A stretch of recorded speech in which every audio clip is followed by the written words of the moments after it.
You got questions? You got questions? Got them questions? Ask away. I'd love to answer them. Right here, live on air. Torque 25% off. This stuff here is Focus and Flow in a bottle. And it's very good. For your brain cells. Hello. Welcome to the live stream. Hope you guys are doing well. I hope you had a superb weekend so far. I hope you didn't freeze this last week. And I hope you're ready for the spring. Last weekend, bros, so today's Saturday. Yeah, last weekend, I went to see a client downtown here in Pittsburgh for my web design company, which is called Pittsburgh Web Design Company. I started that. I really enjoy web development. It's something I've just been wanting to do for the longest time. And it just happened to fall, the meeting with this woman, on the coldest day it's been here in the city for as long as anyone can remember, with the exception of that Arctic freeze that came through. Was that last year? Last year, I think it was. I didn't dress for the occasion, so I'm going to meet this woman downtown, have an important meeting, I have my laptop with me. I had a great friend with me from the other side of the state that came to visit. And we're walking to this place, and I'm realizing it is dangerously cold outside. Dangerously cold.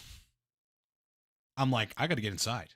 Like, if I don't get to my meeting, I'm going to have to go into a Starbucks. It was that cold, bro. Then we had some snow. Now it's 50. All right.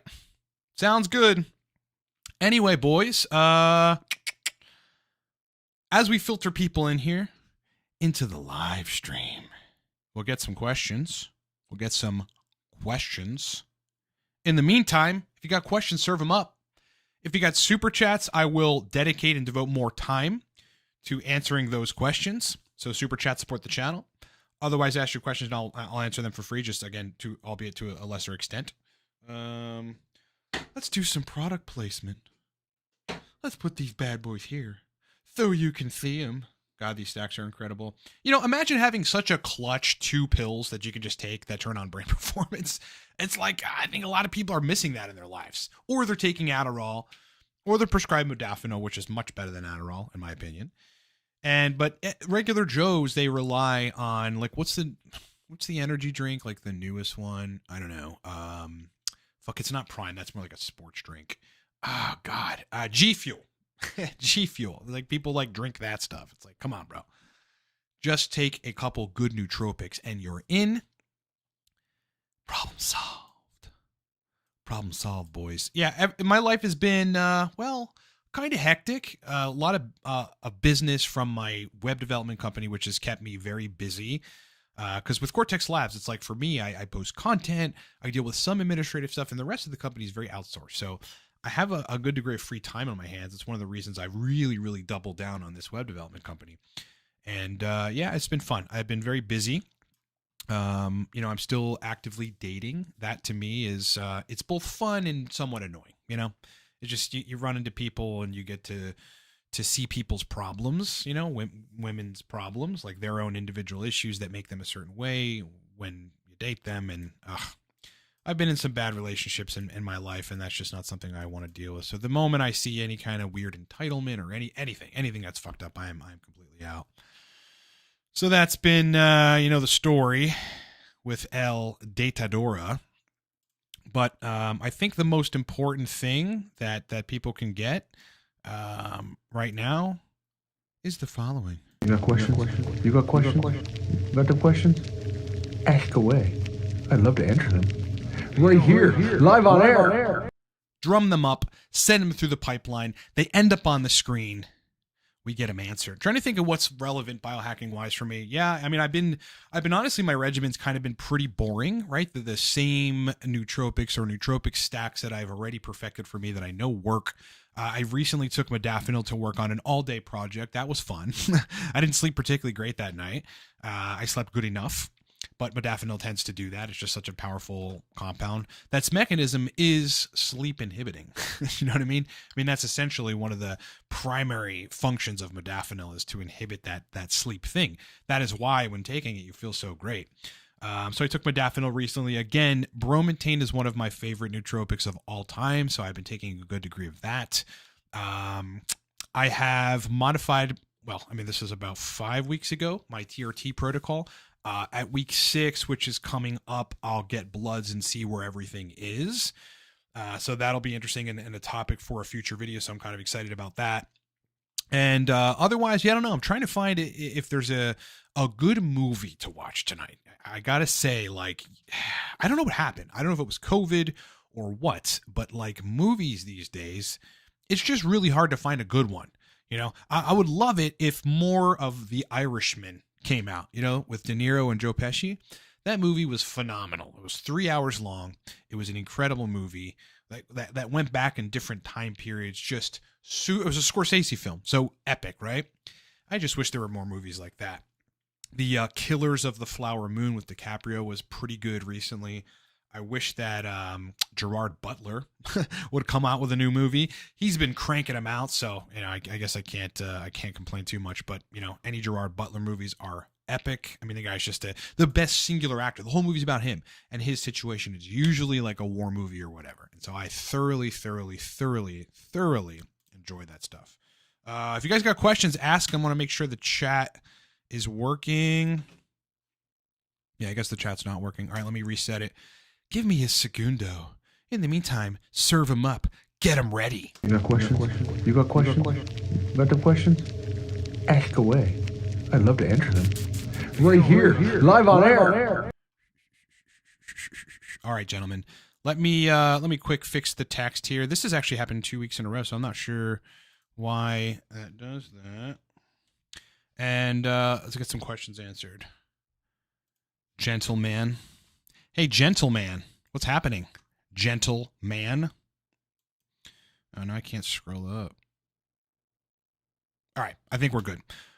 Robert Jim. Robert's last name is Jim. I know your last name's probably not Jim, bro. I'm just messing with you. Does high hematocrit decrease erection quality? Ah, that's a good one. I tried tests with Boldenone. I use it more as an AI. Good idea. And I was having crazy libido, but the erection quality was poor. Well, I think you ought to look at what Boldenone is doing to the ancillary hormones. I think you're alluding to that it might be, it might act as an aromatase inhibitor or at least blunt the genetic action of estradiol, which a lot of the DHT derivative, drugs do. Boldenone, does it aromatize? That's the real question.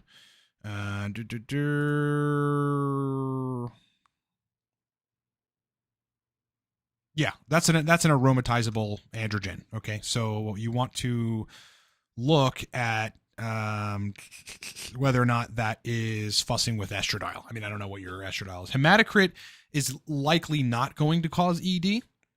It's likely not. I don't know what if you're on Boldenone and test, I don't know what your test dose is, but you probably want to include some context in that so we can get to the bottom of why ED is happening.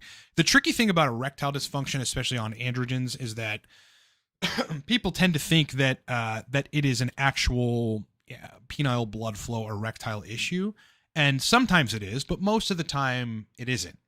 You know, because that's all, you're a healthy male, right? You should be a healthy male. I assume you're young and whatever. You probably don't have penile fibrosis or something, or a lot of VEGF or something. But typically, it is an imbalance of hormones. It's usually always estradiol past the range for you. You got to be between 20 and 35, no matter how super physiologic you are on total testosterone and free testosterone, in my opinion and experience.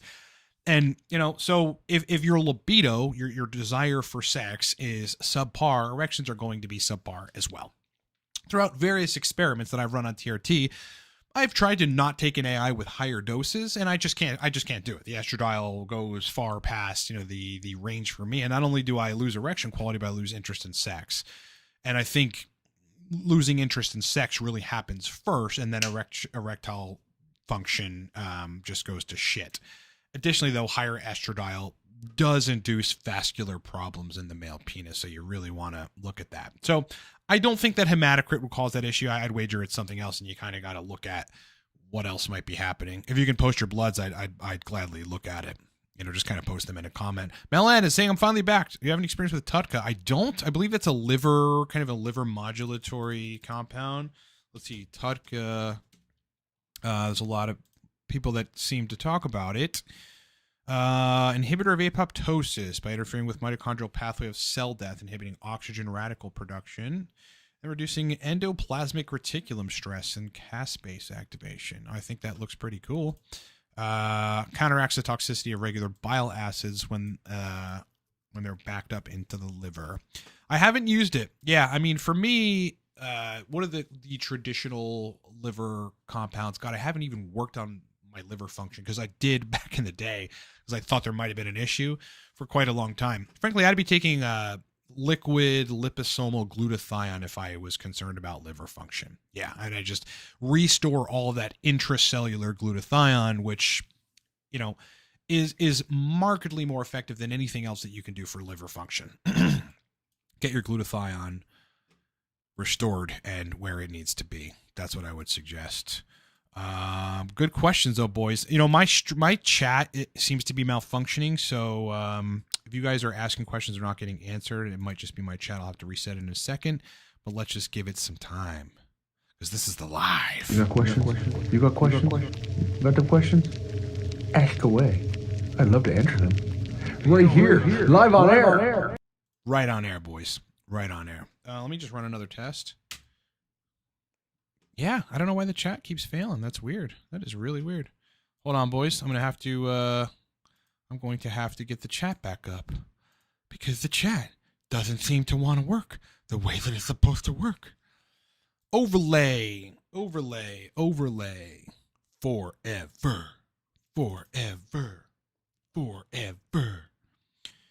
All right. So I do have some more questions that I missed, so let's get to that. Jamar is saying, can you give me a little bit of a rundown on Noopep? What's the difference between that and your Cortex? Strictly mechanisms of action. So, the difference between, if you're coming into nootropics and you're wondering what the difference is between stuff, you ought to read a little bit more about mechanisms of action. That's what you're primarily looking for in determining if you should take one thing or the other. What does it do to the brain? Noopept sensitizes your brain's response to your own inborn acetylcholine. Okay, that's a focus and memory neurotransmitter. It's usually the first neurotransmitter to go awry when you start losing your memory as you age. In addition to that, Noopep, though, helps you express more nerve growth factor. And that's a repair protein we all have, but to varying degrees. I think as we age, we lose quantities of it that are sufficient for preventing neuronal death and for maintaining neuronal function so that your brain works good. So that's essentially what Noopept is capable of doing. Cortex, on the other hand, is a carefully selected group of energy modulators in the brain, nootropics that are working on the adenosine receptors. Those are the same receptors caffeine works on, dopamine receptors to an extent, acetylcholine functionality to an extent, serotonin, GABA to an extent. The Cortex stack is more of an integrated focus and flow feeling. Like, think of the last time you were in flow. How did that feel? Like, how much productivity could you crank out when you were in absolute flow and everything was functioning good and you felt good and your brain was working fast? That's what Cortex does. Okay, so very different from something like Noopept. Yeah, it's like I can't scroll up. Man, I think chat is broken today, boys. Swisher Swish is saying, as you said, using Modafinil too consistently depletes dopamine long term. Can this potentially increase prolactin in certain people? Susceptible individuals, theoretically, yes. I don't see that being a huge issue in people, though. The degree to which Modafinil may deplete dopamine, first of all, is temporary. Like, unless you're taking it every day, you would not run into this issue. Yeah, you would not run into that issue. But secondly, as I have alluded to in the past, or I've directly said, you should probably be taking mecunapurines or another dopamine building block while you're running Modafinil, either that day or the next day, to prevent that from happening. Okay, that's what I do, and that's what I've learned I must tell clients to do if they're running Modafinil a lot. because otherwise you just run into, a lack of motivation the next day. You just kind of feel shitty and whatever. You're just not as functional because that dopamine has been worn out to an extent. Now, this depends and varies between people because some people just regenerate it very quickly. Maybe they eat a lot of beef. They're just eating a lot of tyrosine-rich food, so, they don't need to take Bakuna with their Modafinil. But other people, it definitely needs to happen. Do I see prolactin being an issue? Not unless you have a pituitary tumor that secretes prolactin, not unless you're on kratom, which inhibits, it basically blocks the dopamine D2 receptors, which makes makes prolactin essentially get out of control, or any other weird situation where prolactin is being elevated, like maybe a progestogenic steroid or something like that. There's where you'd have an issue, but otherwise I don't think so. GPT OQKC is saying, I took 1,600 milligrams of Bakuna for a few weeks. I had a significant increase in libido for 2 to 3 days, but then went back to baseline. What can explain that? I have post-finasteride issues and it made it 80%. Interesting. Yeah, I mean, what explains that is you had a temporary increase in luteinizing hormone and FSH, follicle stimulating hormone, from the pituitary. That signaled to the testicles to make testosterone. You made some more testosterone. You made a little bit more estradiol. You made a little bit more DHT. That's the answer. These syndromes, PFS, PSSD, they're all endocrine problems. Okay, these aren't neurological issues. They're not neurotransmitter based. I've already gone down that route. There's, in my opinion, no one more equipped to say that because no one's worked on it for a long time as religiously as I have. I've had clients over many, many years in this, and we've tried every neurotransmitter theory. I proved, in fact, the serotonin theory wrong. That's desensitized 5-HT1A receptor. I mean, that's nonsense. You can resensitize that pretty quickly using an antagonist of that receptor. And there are some available on the market, and it never worked. So the issue is an endocrine issue, and you had temporary pulsatile releases of gonadotropins and increases in subsequent hormones as a result of that. You need to go on TRT and HCG. Get a protocol that puts you on the higher end of the total testosterone range, but that also allows your estradiol to sit between 20 and 30, which means you're going to have to low dose testosterone somewhere between 70 and 100 milligrams. And like 500 to 700 IU of HCG. Danzy is saying benefits to meditation, so many benefits. If you can get yourself to do it, that's my biggest problem. Just being like, okay, Ryan, you have to do this. Sit down and do it. Take the 20 or 30 minutes and clear your brain. First of all, meditation helps you to control your attention. Like what good meditation is you doing focus, but on nothing. That's what good meditation is. It's allowing you to kind of integrate your thinking and not be at the mercy of all these random thoughts and all the stuff that's going on, the shit that's making you anxious or the things you're fearing or your to-do list or whatever, right? So that when you train yourself to do that in an acute period, it rubs off over time, so that you can focus longer without being distracted by your own thoughts. Think about how silly that is. We distract ourselves with our own fucking thoughts, and it's addicting. You got to be aware of these cognitive processes so that you can, get in the way and fix them. But yeah, many benefits to meditation. There's increases in glial cells, increases in gray matter. There's hyperactivation of various brain regions proven by functional MRI studies. Some in monks. I mean, the monk brains have gamma waves. Gamma waves, these are the most powerful brain waves that you could get into in a waking state. It's almost ridiculous. I've been there. I didn't measure it, but I'm pretty sure I was there, and I felt profound. I felt very, very, very profound. No nootropic can touch that. So yeah, many benefits. Steve A., any solutions to central vertigo other than drugs? Well, I mean, there are neurological mechanisms that control that, I imagine. And so typically when something like that is happening, there's something causing it. I don't know if it's a genetic disorder or it's a medication you're taking, a drug that you're taking, have taken, that kind of mess something up that you've got to go and find what it did, what the mechanisms of those drugs were, so that you get to the bottom of exactly why that is happening. Many things can cause vertigo-like symptoms, including COVID and including the what. So, it's difficult to say. I'd have to look at some scientific literature on exactly what's causing that to get to the bottom of it. But yeah, no, I mean, off the top of my head, though, anything in physiology that you need to fix that you don't want to approach with drugs is really going to have to be approached via good sleep, meditation, high testosterone levels, and potentially some sort of physical exercise. Like, there's a lot of things that just cardio, I think it should be combined with weightlifting too, but just cardio will maybe not solve, but substantially alleviate to where you can just live a normal life so long as you're doing cardio. There's a lot of that. One of them is shitty brain performance. Sean Stevens is saying, can you take compounds like NALT, DLPA, Subroxy daily? I really don't have an issue with taking NALT every day. With a person taking NALT every day, DLPA same, Subroxy, I don't think that you'd run into a major problem. Now, Subroxy is dopamine reuptake inhibitor, so if you find that you're running into some of the same symptoms that people on Adderall run into, then that would be the time to back off. Like, you sort of have some sort of depersonalization.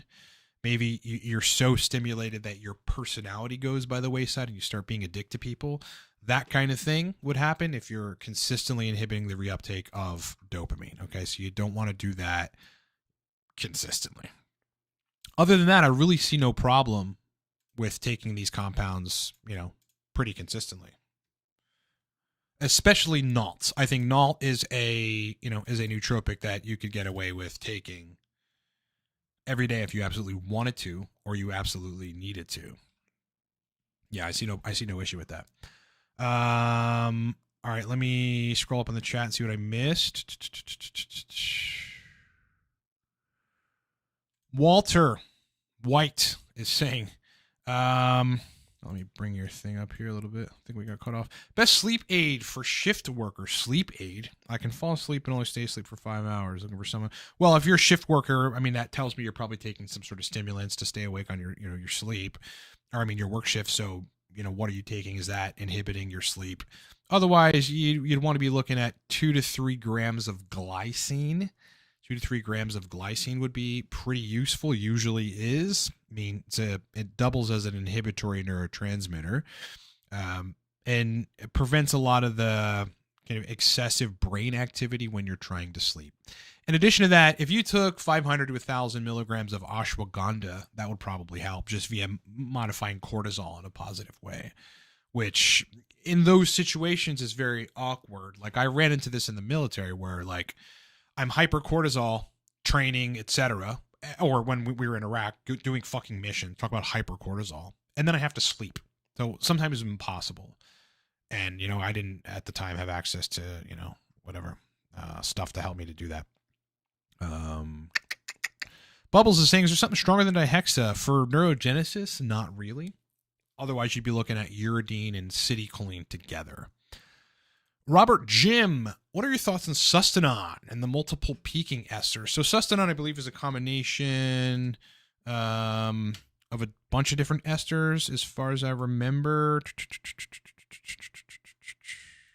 Let me just go make sure that I am right on this.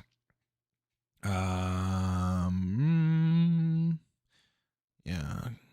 Well, it's okay. I'm not getting any information about Sustanon. I believe Sustanon has a super long half-life too, right? Sustanon.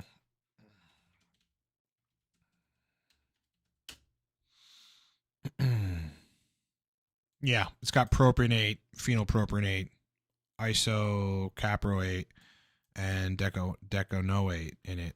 Holy shit.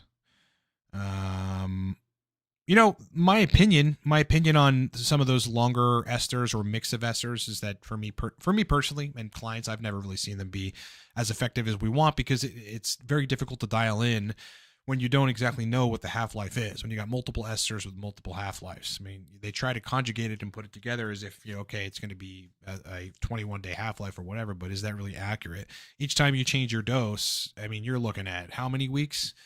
It's like multiple half-lives of, an androgenic compound before those previous doses are out of your system and you can actually make a a intelligent dose change, a protocol change. So I don't really think, I personally would not take Sustanon. I'd stick with testosterone, enanthate, testosterone, cypionate, or if you really want to get hypergranular about dialing in and you don't want a whole lot of time in between experiments, I would just take testosterone propionate. But that shit stings and it will absolutely give you post-injection pain.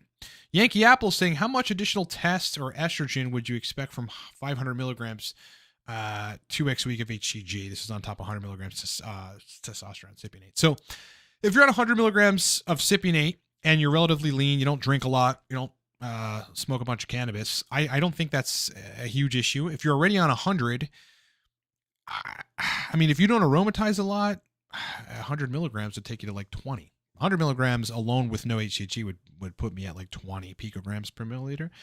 210 with no HCG put me at 35, just so you're aware. On top of 100, adding 1,000 IU of HCG a week, not milligrams, that you're referring to IU. I don't think that would be a substantial increase. The best way to prevent peaking on estradiol when using HCG is to inject it a little more frequently, maybe every other day or maybe every day. That would be my suggestion. But look, you got to determine. It may take you over that 30 to 35 picograms per milliliter range, and then libido and erections are going to start being wacky, and you might retain a little more water. So your mileage is going to vary. I think, either way with HCG, it's a trade-off because you are forcing more aromatization to happen in the testicles, and AIs can't really mess with that. Like, they're just not effective at intratesticular aromatization. And so you deal with it to some extent. Your best bet is just to get your protocol in a place where if you find this protocol makes your estradiol too high for sexual function, etc., just lower the testosterone dose. Keep that HCG dose the same and lower the testosterone dose. You can go down to 70 milligrams testosterone a week. And by the way, you might look a little smaller for a brief period. You're not necessarily going to lose a whole lot of strength. A lot of that is overblown. Because I've gone low in my new regimen to take a drug holiday from Arinex, and I might just end up staying here. And yeah, I'm benching 200, no problem. Like I haven't lost strength. I'm actually lifting more weight. There's a shitty adjustment period when you lower your dose, but you got to get through it. That's what I would say. Yeah. If this doesn't work and you test your estradiol after 6 weeks, you got to wait 6 weeks. Take that test dose down to 80, run it all again and see how you fare. Let's see. I wonder if I can just go back there and that'll refresh it. Okay, it looks like it does. Sweet. Manuel is saying, I've been feeling sluggish lately. I used to take Excedrin for years and gone off and now use 100 milligrams of Modafinil a day. I was wondering if adding tyrosine to my supplement might help energy. Yeah, potentially. Yeah, I mean, in this situation, dealing with hardcore stimulants, they actually mess with hormones too. So like your hormones have to be straight in order for you to have energy. So it's not just about the neurological side. I'd be looking at your testosterone. Tyrosine would probably help. It's pretty effective. You might bump the Modafinil dose up to 125, 150. That'd probably be effective. But if you're feeling sluggish, there's a reason. There's a reason, man. Look at your hormones, see where they are. Ariel is asking, any great nootropics to reduce inflammatory cytokines? Nootropics, yes, there are. Off the top of my head, God, I forget what this compound is called. Hold on, let me Google it. Because there is a pretty epic compound for this. People used to think it was a serotonergic compound, but it is more of a free radical scavenging chemical. God, what was it called? I just was reading something about it.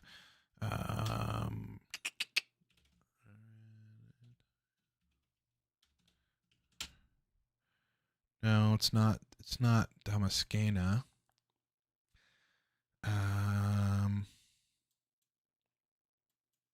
Saffron. Jesus, I had a complete brain fart. Yeah, saffron. That's what you'd want to use for that. That is the one of the best compounds for reducing oxidative load and reducing inflammatory cytokines. However, I think you have to think about inflammatory cytokines from the gut perspective because that's where they're being built. That's where they're being released from, and try to approach it, in a way which resolves digestive issues if you have it. If you got H. pylori, take mastic gum. If you've run tests on your gut bacteria, like the actual species, and you're low on bifidobacterium, you want to replenish them. And you can do that by taking Bifidobacterium longum, BB536, or by drinking Similac 360 Total Care, which is a baby's formula, literally. Other than that, yeah, I mean, to a degree, a lot of nootropics have anti-inflammatory actions. Dynamine does. Teacrine does. Teacrine especially does. So you can look into those and see if they're effective for you.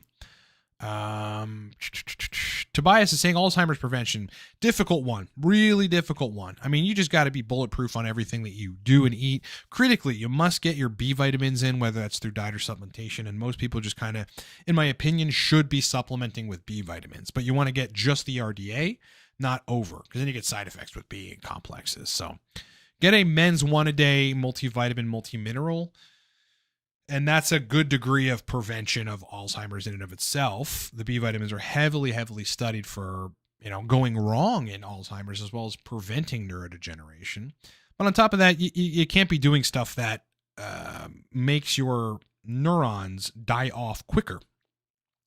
And there are so many things that do that. The most prominent of which is fucking alcohol.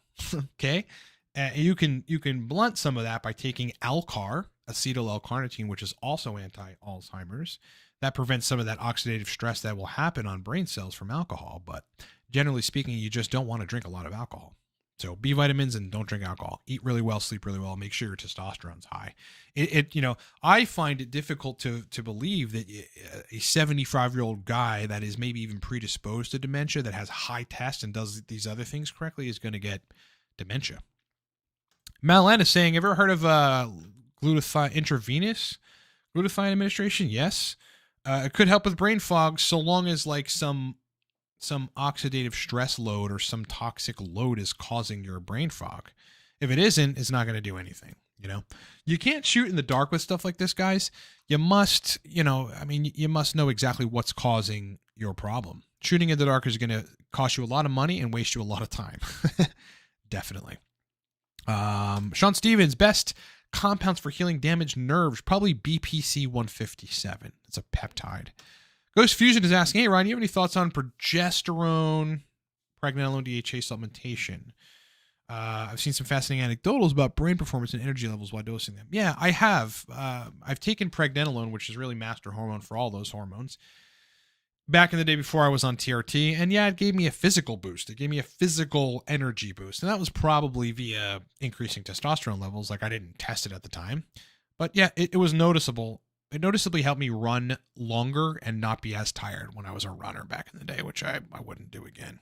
I'll do some sprints in the summer, in the spring and summer, but I'm not going back to running, boys. I don't think so. I just don't think so, boys. But otherwise, for guys on TRT, I honestly just think the best way to approach building the neurosteroids is to take HCG. I mean, there's no better way for the regulation of those neurosteroids to happen than your balls producing the right building blocks the right way, and then your body just kind of dealing with that naturally. Great question, though. You got questions? You got questions? Got them questions? Ask away. I'd love to answer them. Right here, live on air. Love them. If you guys got questions, ask them. I will answer them. Specials are still live on products, so pay attention to that. Torque, 25% off.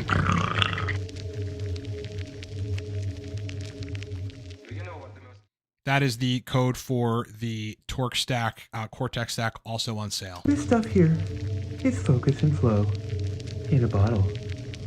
And it's very good. For your brain cells. Hello. Those are the codes. Get it done, gentleman. Get it done, gentleman. Malan is saying, any sort of PCT required when stopping HCG?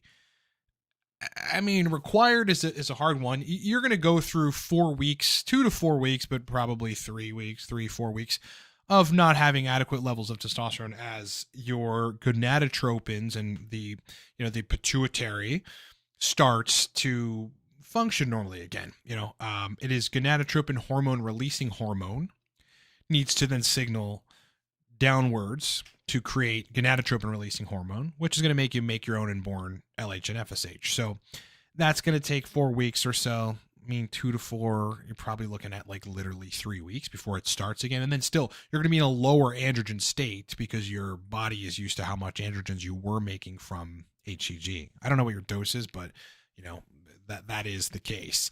If you don't think you can deal with that period of having lower androgens when you're used to higher androgens, which by the way does fucking suck.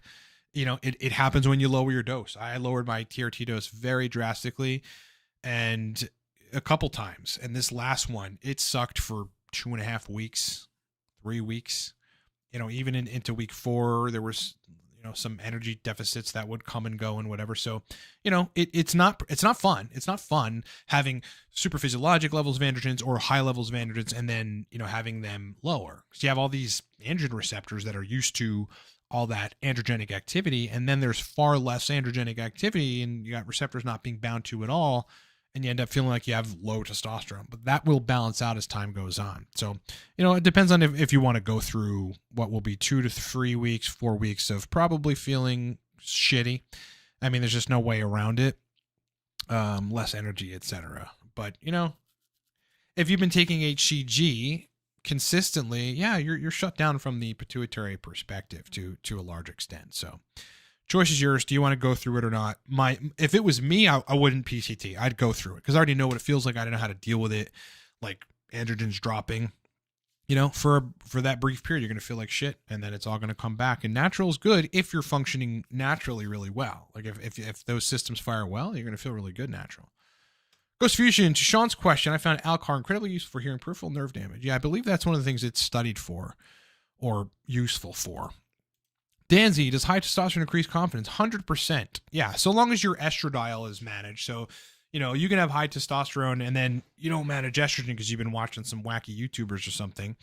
And then your confidence goes down the shithole, man, because you feel like a woman essentially. You're overly emotional. You're not masculine. You know, you maybe cry when things upset you. You get fucking overwhelmed when shit happens. You have meltdowns.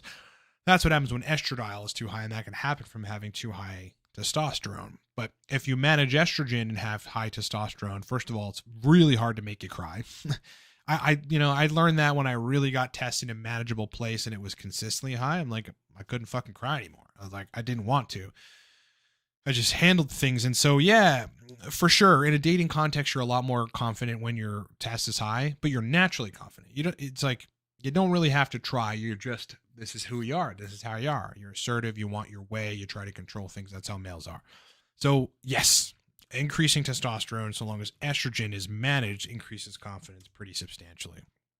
Always does. Great question. Let me see if I got anything else that I'm missing here. Manuel is saying, will it be vitamin B complex or P5P? Hydroxy B12 conflict with each other in terms of absorption. Well, B12 and P5P are referring to different vitamins. B12 is B12 and P5P is B6, or B5. So no, yeah, I think it's B6. You're not going to run into any absorption issues when taking them together. Robert Jim, what testosterone level range where you feel best? Hard question to answer because at super physiologic, like 1200 total test, above the range free test, I felt really good. I felt very strong in the gym. You know, my water salt balance was, well, a little heavily favored on the retention side. So I was retaining both more water and more sodium, which did suck a little bit for my physique, but generally I felt very strong. The problem for me personally, and for, good degree of guys that go on TRT, of super high androgens is the metabolites. First of all, you're going to make a lot more DHT, which may be good for strength and confidence and sexual function, but it's terrible for your hair. You can start losing hair if you're predisposed to that. Additionally, there's estrogen, right? At 1200 total test, my estradiol, when I wasn't on HCG, really only went to about 35 or something, but ideally for me, I need to be between 20 and 30. 35 is kind of pushing it for erectile function and libido. So, interestingly, I'll do a whole video on this, but now I'm on 850 IU HCG, 70 milligrams test a week. Again, I'll do a whole video about that, but 70 milligrams test a week, literally 10 milligrams a day. I feel fucking phenomenal after the adjustment period. There was an adjustment period where I felt very crappy, and I just had to kind of fucking deal with it. But yeah, I'm going to be running labs to see exactly where that puts total T, free T. I imagine it's all within good ranges, and estradiol as well. But I thought my erection quality and libido was good the way that it was, because I had been taking AIs on a very, very meticulous schedule because I had dialed them in for me. And so I always kept the estradiol in the right range, but it falling naturally in the right range, I'm a walking boner. It's fucking great. It is great. So hard to say. If I were to give a general recommendation, 600 to 800 is where I think men on TRT total test are going to feel best, 600 to 800. Now, that's not everybody, because there's people that go super physiologic and they feel amazing and whatever. But, the higher you push on testosterone, the more estrogen you're going to be creating. You either have to take an AI or you're dealing with high estrogen, which is not fun. Taruna says, no cognitive improvement from Mucuna powder. Oh, I bet something is inhibiting your brain function. That's why you wanted to take Mucuna to begin with. And you're stroking the wrong chords, right? If dopamine is your issue and you need more dopamine, Mucuna is fabulous. It's fabulous. It's awesome. It's one of the best compounds you can take. But if you're not in need of dopamine and something else is causing you to be fatigued or whatever you took Mucuna for, Mucuna won't help. Nothing will help if you're not striking the right chords. You know what I mean? And, people will try to take nootropics to function better, but they have an inflamed gut, and that's causing cytokine release in their brain. And that's like the issue. The nootropics aren't going to really necessarily solve that. Or they're trying to take nootropics as they feel lethargic, but really their testosterone sitting at 350. I'd feel lethargic at 350 too. Holy fuck. I wouldn't want to get shit done. So you got to target the right thing. Taruna is also asking, is Prolactin safe? Yep. It is one of the most safe nootropics you could ever get your hands on. Absolutely. And the most studied. Ghost Fusion, do you break, how much of a break do you generally take between nicotine patches? A scheduled routine? It depends. I mean, the only thing that makes me stop taking nicotine patches is a psychological thought of, oh, am I getting too dependent on this and this brain function? Like I want to just be taking other things. And so that's really all. So, I mean, I like taking a break because going back to them, I'm like, oh, this is so great. And then I'll run them for 6 or 7 days and then take a week or 2 weeks or 3 weeks off of them completely. It all depends. I don't have so much of a set schedule on breaks, but I'm not taking them consistently. I'm not putting them on consistently. Swisher Swiss is saying, just my chats about modafinil issues. You may be worried I got a pituitary tumor. No, I think I answered your questions about modafinil regarding prolactin. If you're prolactin raised, pituitary tumor, like area of prolactin, like that span, you're looking at 70 plus, I think it's nanograms per milliliter, whatever the prolactin measurement is, 70 plus, and you got a problem that you should get an MRI for to see if you've got essentially a prolactinoma. A pituitary adenoma that is secreting, a functional pituitary adenoma that's secreting prolactin. Above 70, you probably be, I would fucking get an MRI ASAP. But if it's like 23, you don't have a pituitary adenoma. If it's even 30, that's not pituitary adenoma, land. You got to go very, very, once it gets really, really high, that's when you probably get a MRI. The Bookworm is saying, can you speak on the differences mechanism-wise on modafinil, adrafinil, armodafinil, and hydrafinil? Do you have a preference? Preference is modafinil. Yeah, it's tried and true. I know how it affects me. The mechanisms aren't that different. It's just the way that the way that armodafinil is made, as an example, is to deliver that same modafinil-like effect in a quicker way and slightly more bioavailable. So, that's essentially it. Adrafinil is building block to modafinil, so it has to go through a metabolic process to become modafinil, which makes it somewhat weaker than just taking regular modafinil. And then armodafinil is essentially the next step up, where it's like a metabolite of modafinil and requires one less step for it to be active, affecting brain function. So yeah, my preference is modafinil. I can take armodafinil if I don't have modafinil, but that's rare. And it requires a lower dose taking armodafinil, but it also is very easy to overdose it, like to dose it too high to where it disrupts my sleep. So I just stick with 75 to 100 modafinil, and I'm like predictably good every time, right? That's kind of, I just don't like to mess with anything else. That if I've already perfected something, especially as it relates to very powerful compounds like the aphenols, I just see zero reason to mess with anything else. Back in the day, when either modafinil wasn't available, I couldn't get it, or I'd run out of it or whatever, I used Modafanil. Yeah, and that stuff's pretty readily available. It's not liver toxic, despite what people say. There's no scientific literature on that at all. It's just a theory. And it isn't. Never raised my liver enzymes. So I would take Modafinil in cases where the other aphenols just weren't available. Appreciate the super chat. Thanks for the question. Great question.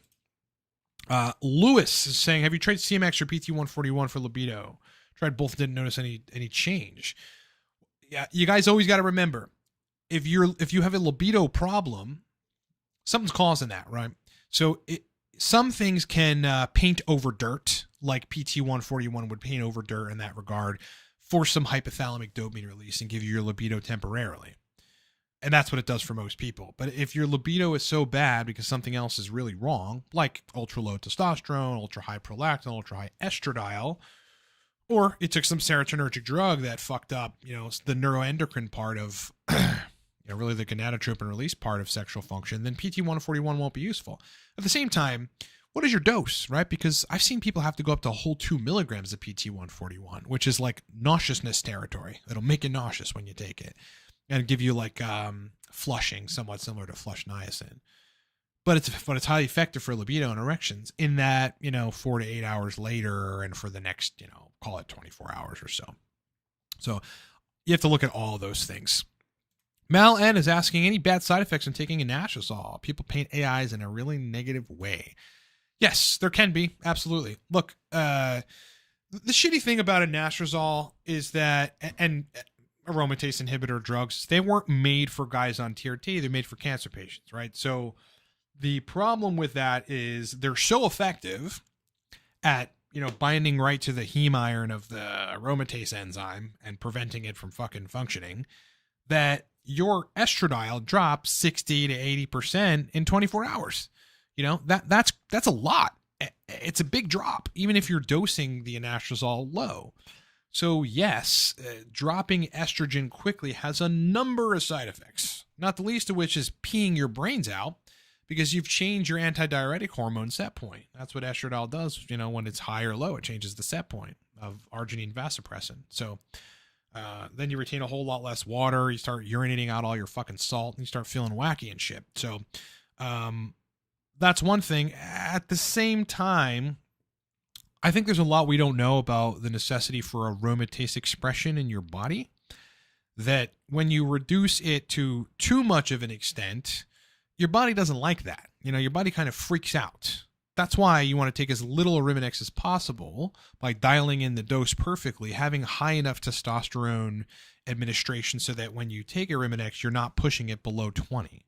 You want to stay in that 20 to 30 range. Now, that's hard to do, admittedly, but that's where you want to stay. The problems with AIs come when people don't do that because they're notoriously hard drugs to dose in all these regards. So, you push estradiol to 15, you're going to have arthralgia, transient arthralgia, which is where your joints fucking hurt. And, neurologically, you're going to be a little messed up because neurotransmitters are somewhat awry from lower estrogen, particularly serotonin. So you're going to have mood issues.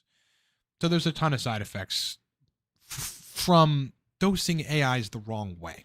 It's not AIs that are the problem. It's the fact that AIs they're just not an ideal drug to lower estrogen. They're just not. I mean, you're better off lowering your testosterone dose to where you fall in the natural range of 20 to 30 on picograms per milliliter. You're better off doing that. You really are. And just dealing with that, letting your body balance out, and then you'll feel good in a good high testosterone state still. I mean, if you're above 600, you're better than most guys out there. 600 total tests, you're functioning better in terms of testosterone than most men above 30. So the answer to the question is yes, but it's because those drugs are hard to dose. If a new drug that just marginally reduced estradiol slowly over a 3-day period, and then it got it to stay there for 7 days, was invented, it'd be the best drug ever for guys on TRT. Literally, I'd chew it like candy. And then higher dose, ultimately. But I've had a lower dose because I wanted to stop taking anastrozole for a while, because that's actually suggested in the scientific literature. Dar Fitness says he appreciates everything we do. Appreciate it, brother. Thanks for the comment. Why do you sound like Jim Carrey from the Cable Guy in some of your ads? Yeah, you know, I don't know where that comes from. I'm a humorous guy. I'm humorous. Just a little reminder to you guys, when you hit the like button, it actually makes a real big difference on the channel, okay? So if you would, just take a little bit of time out of your fucking day and hit the goddamn like button. My uncle, who is Italian, most of my family on that side, they're all like Italian and then some Scottish. My uncle is so fucking funny, dude. And I get humor from him, so probably some of that rubbed off. I do remember watching The Cable Guy and Chip Douglas, and so I don't know, maybe that rubbed off. Who knows? I have a lot of different funny like stuff and voices. It's like something that I like doing, that I enjoy doing. And so, yeah, I'm generally just a funny dude. So that's why. But you're right. Someone pointed that out, and I'm like, you know what? It actually does sound like fucking Chip Douglas. Chip Douglas. There's no movie like The Cable Guy, bro. Great questions, everybody. I mean, that's what this live stream is for, after all. You got questions? You got questions? Got them questions? Ask away. I'd love to answer them. Right here, live on air. Let me see if I missed anything. Enter. Yeah, I have to keep refreshing my my chat here. It's being a little weird, everybody. I'm not sure why. Nick is saying with a $2 super chat, thanks, brother. Nicotine withdrawal stack. If you're having a nicotine withdrawal, you probably want to bind to the cholinergic receptors. I'd take like 5 to 7 milligrams of Nootropic, 300 milligrams Alcar. Leave it at that. Great question. Thanks for the super chat, my man. Ghost Fusion, what cognitive stack would you formulate for Sleepy Joe to most efficiently find his way off the stage without falling over? I don't know if that guy can be helped, bro. I mean, if he can tolerate it, I'd have him taking Modafanil and probably a cholinergic, something like Anacetam. Yeah, literally that. That'd probably change that guy's, life. And he, people wouldn't think he has, middle stage dementia. It's a funny question though. Yeah. Whereas, the other guy that everyone loves to hate is like fucking functions like he's 27. I don't know. Getting tired of paying $50 for a day's groceries, if you know what I mean. Dar Fitness, do you ever recommend high-dose vitamin D for libido? I have, in cases where nothing else is wrong with people's like sexual function, but because, vitamin D will help you increase your testosterone levels for sure. But, it's so marginal usually that people need other intervention as well. And by high dose, I'm not sure what you mean. 5 to 10 KIU is as high as I would ever suggest per day someone going. I think you personally, I don't do well on those high doses. I get a little weird. My immune system likes to freak out on high doses of vitamin D. And that's for various reasons. But, 3 KIU a day is sufficient for me. Trey, do you take Shoshana every day? No, only with high prolactin and or with like strategies to try to lower prolactin, like experiments. You know what I mean? Yeah, I wouldn't take Shoshana every day. I don't think it's a bad thing to be taking every day. Probably good for someone who has prolactin problems to be taken consistently. I just don't feel the need to take it every day at this point.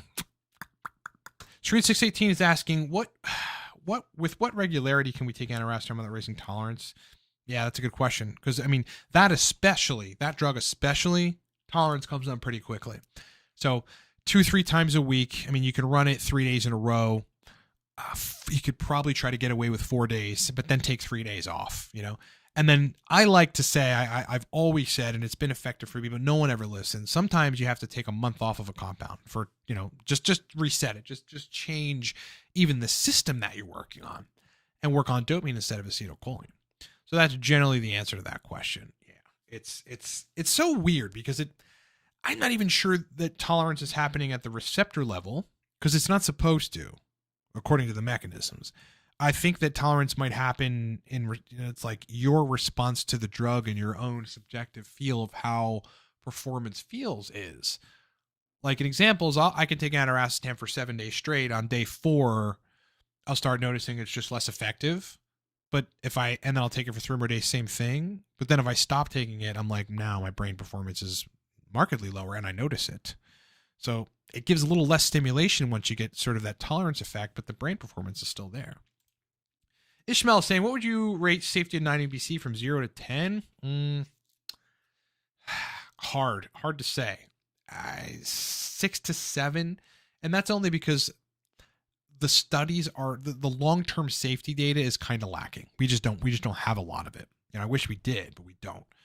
I have revived a lot of people's brains post Adderall when they've got these post Adderall anhedonia syndromes from using 9-MEBC.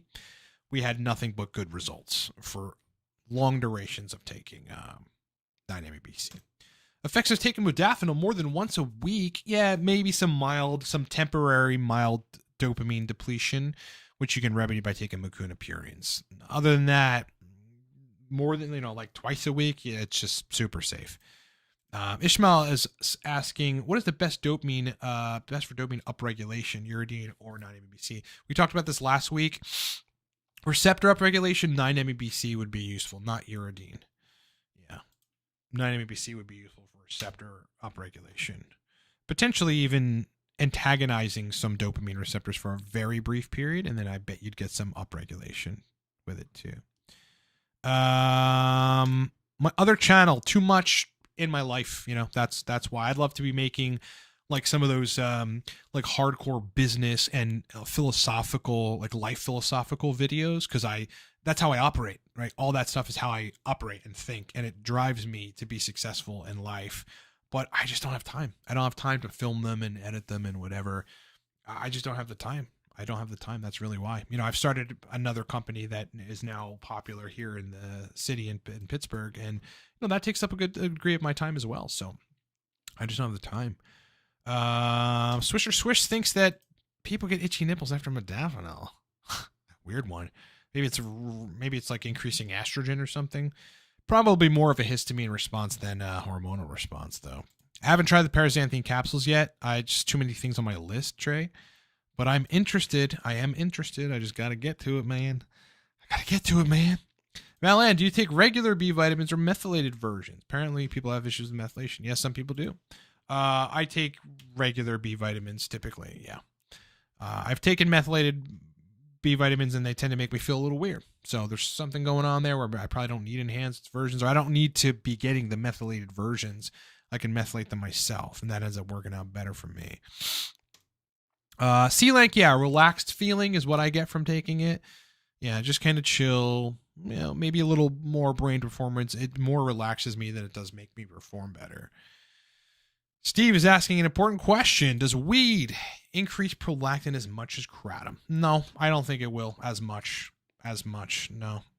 I'm not even sure it comes close, but it's like where pot would raise prolactin in susceptible individuals, maybe 10 to 15%, or there's a 10 to 15% chance. It's a small chance, but it still happens and can happen. Whereas kratom is almost guaranteed to raise prolactin in 80% or more of people via direct blockade of dopamine D2 receptors. Those receptors and their activation are literally what prevents prolactin secretion on prolactin cells. They're called lactotropes.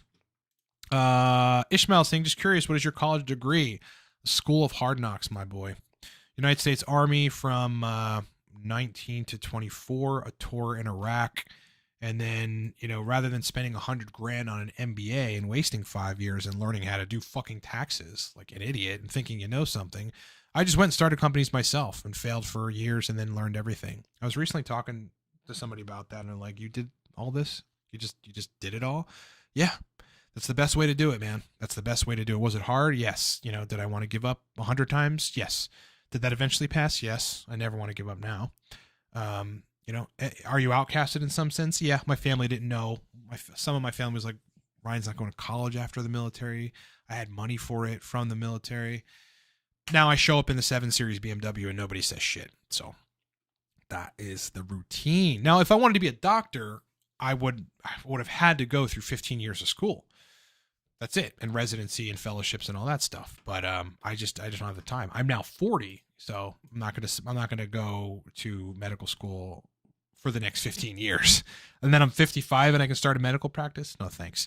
I'd rather help people outside of the system. I think I do a lot better that way, because I'm not confined to having to prescribe them citalopram when they're having mood issues. I want to find out what's wrong. I wouldn't suggest they fucking take that shit. I'd figure out why they're having mood issues and get to the bottom of that. Taruna, is it safe to combine citicoline and paracetam? Yes, and that is a pretty common combination of those two drugs. Very effective as well.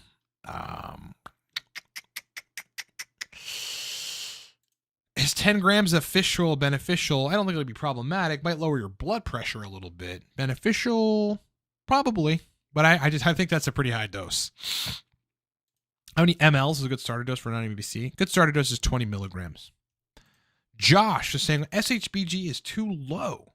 Recently lowered my dose of HCG and testosterone, and my E2 is also high. When my body adjusts to a new dose, do you think it would be a good idea to take an AI if my E2 is higher? Is what I think you're probably saying there. Look, you only want to take an AI if you're on enough testosterone where your estradiol like is shooting up to 45 plus, 40 plus. Then like if you're on 170, 210 milligrams plus you have some HCG in the picture, there's no way that you're not going to aromatize a lot of estradiol, and that's going to inhibit erectile function and make you retain a bunch of water and, raise your hematocrit as well. Estradiol predominantly drives that. I'm not sure if people are selectively ignoring the scientific literature on that, but it's estrogen, guys. So yeah, I mean, when your body adjusts, which is going to take 6 weeks, that's like if you're on cypionate, it takes that long for the previous administrations to half-life out of your system. At that 6-week point, after you lowered your dose of HCG and testosterone, look at your E2 because it might be within range. It might be within, in that 20 to 30 picograms per milliliter range. If you're lowering it, right, it's like you probably don't want to take an AI unless you're dosing 0.03 milligrams of anastrozole, which is a, 0.125 compounded tablet split in half and then split in half again, which is a pain in the butt. If you have a pill cutter, it's easy, and that's really the dose you should be taking at. If you're sitting at 37, but you want it to be at 27 because that's the best libido and erection quality, which is usually the case for guys, you're better off just, again, 0.03 milligrams, ultra low dose anastrozole every 5th day or something. And otherwise just continuing to lower, either the HCG or testosterone dose to get your E2 in order. As an example, as I said, with HCG in my regimen, I aromatize more, even though I'm a guy that typically doesn't aromatize a lot. At 210, I was at 35. That's great. But, there's issues with that, and really 20, 25, 27 is kind of my ideal range. With HCG in the picture, I aromatize a lot more, right? There's no preventing that, even though I'm very lean and I don't drink ever. I don't drink alcohol ever. So I took my testosterone dose down to take a drug holiday from Arinex, which is suggested in the scientific literature to prevent bone mineral density issues. And I took my TRT dose down to 70 milligrams a week. I didn't lose any strength. My energy was fucking shit for a while, a couple weeks, balanced out. I'm less full or whatever, but a lot of that is water. Now you can actually see like how much muscle that I've built. It's pretty interesting. I didn't really lose much strength, and almost guaranteed my estradiol is in range because I'm a walking boner. I don't have to take an AI. I'm a walking boner, and it's beautiful. So yeah, you just want to be careful. If the E2 is pretty low already, 30, 40, taking AI, you got to dose them really, really low. Otherwise, I just lower your dose. Swisher Swish thinks prolactin was causing itchy nipples because cabergoline fixed it. Interesting. That's an interesting one. I mean, high prolactin shouldn't cause that. Yeah. I mean, there are misconceptions out there, and one of them, sadly, is coming from Andrew Huberman, that prolactin is what causes gyno. No, he's wrong. Prolactin doesn't cause gyno. Nope. I would know. I've consulted men with pituitary adenomas that secrete prolactin. They don't have gyno. The moment estradiol gets above 45 and stays there, well, then they start having gyno symptoms. It's not prolactin. Huberman is wrong. Yes, I said it. Huberman's wrong. All right. Ahmed is saying, hey, Ryan, you did well, honestly. College is one of the worst decisions to make for every smart person like you. I agree, mostly. It's just, I guess it depends on your discipline. If you are into psychology and you want to, be a psychiatrist or psychologist, you absolutely need a degree for that because that's the system. That doesn't mean, though, that you can't learn human psychology because you learn it as you deal with people. You learn human psychology the right way as you deal with people. You don't need a book for that.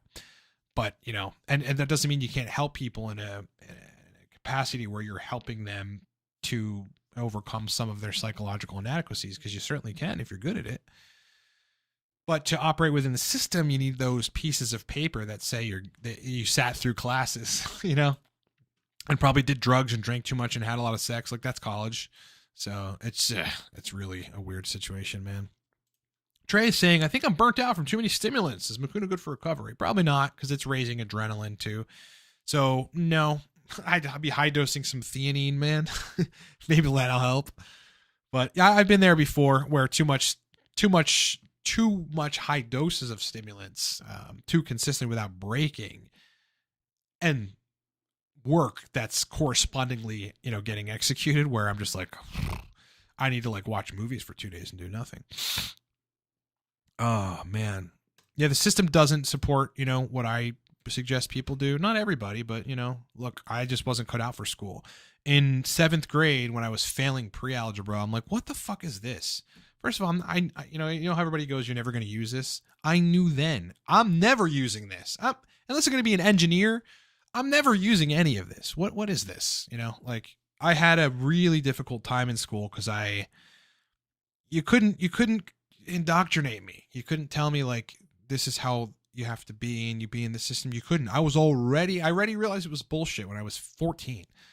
So, you know, not everyone's like that, and going against the grain is not popular, but you know, if you do it, you'll have a better life, and you're your own person too. Steve, what's the line between nootropics and drugs? Is the distinction meaningless? Not really. Some of them are, you know, discontinued drugs. Some of them are drugs, like Modafinil is a drug. Some of them are natural supplements that you make in your body, like uridine or acetylcholine.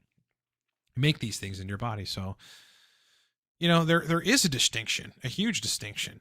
When it comes to certain herbs that are nootropic-like, or that are categorized as nootropics, like L-theanine, I mean, there isn't a neurotoxic or like an oxidant, a pro-oxidant element to it. It's just very positive. Whereas, you know, a relaxation drug like a benzo or something, there is pro-oxidant activity, which is not good. You know, causes oxidative stress on your cells. So huge difference. Big difference, boys. Guys, specials on product. Don't forget, these codes are still running. Torque 25% off.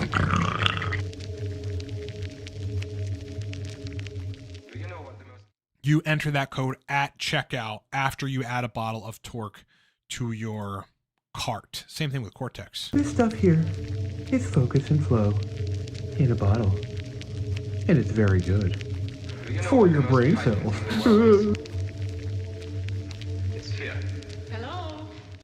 Get it done and done, and you will be smarter. You're certainly going to function better. I can tell you that much. Serene618 is saying, you mentioned that teacrine reduces inflammation in the brain. Do the other methylxanthines, dynamine, caffeine, theobromine, do the same? To an extent, caffeine. To a lesser extent, dynamine, theobromine, yes. Mitch is saying, hold on, Mitch. I have become discombobulated, and I need to fix it. Okay, I'm back. Which would you add, rhodiola versus ashwagandha, to the following stack for stress resilience energy production?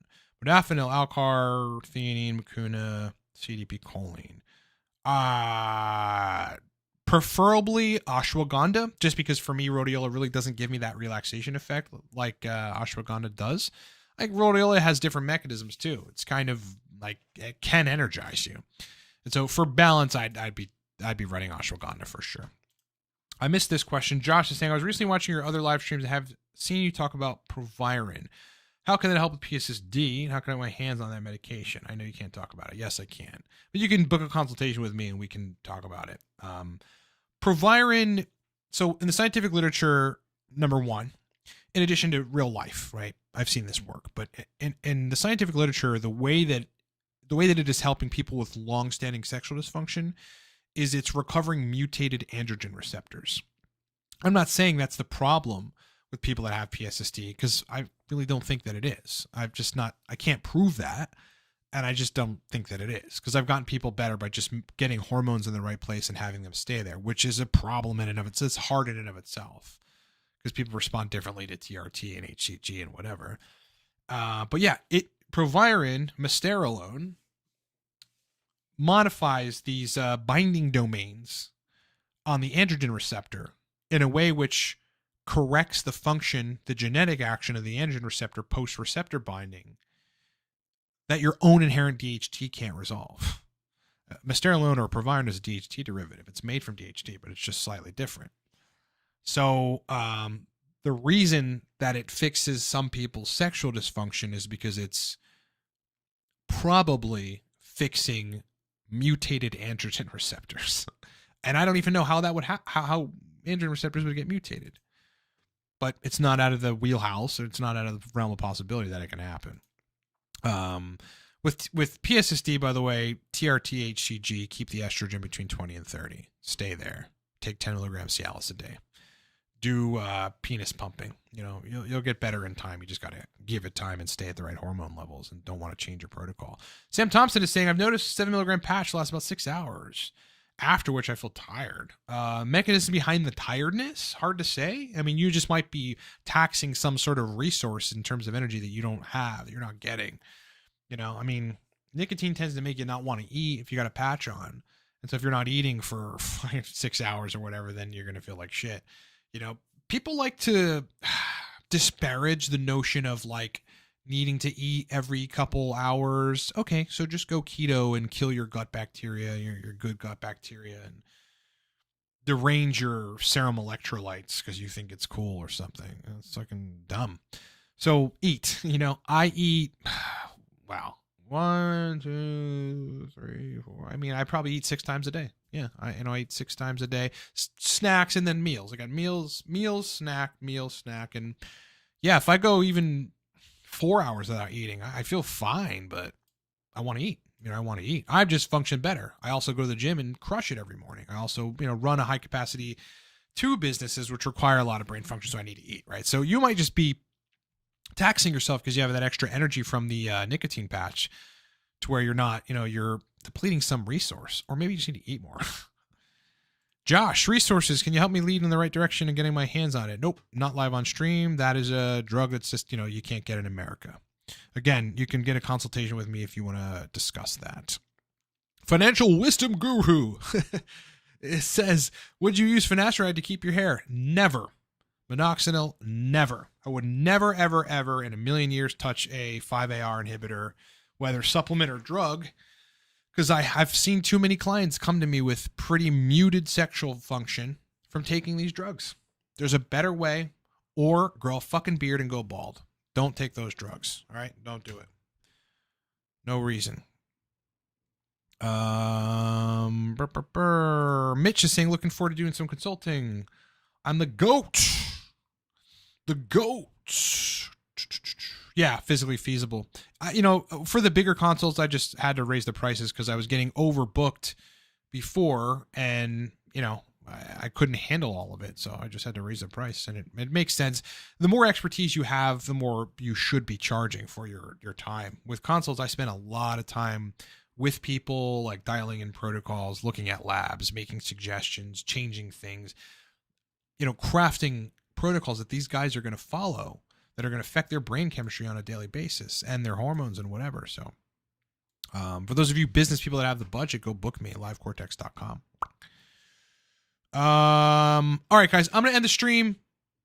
You guys are the GOAT. Epic questions. I really appreciate it. Do me one favor, though.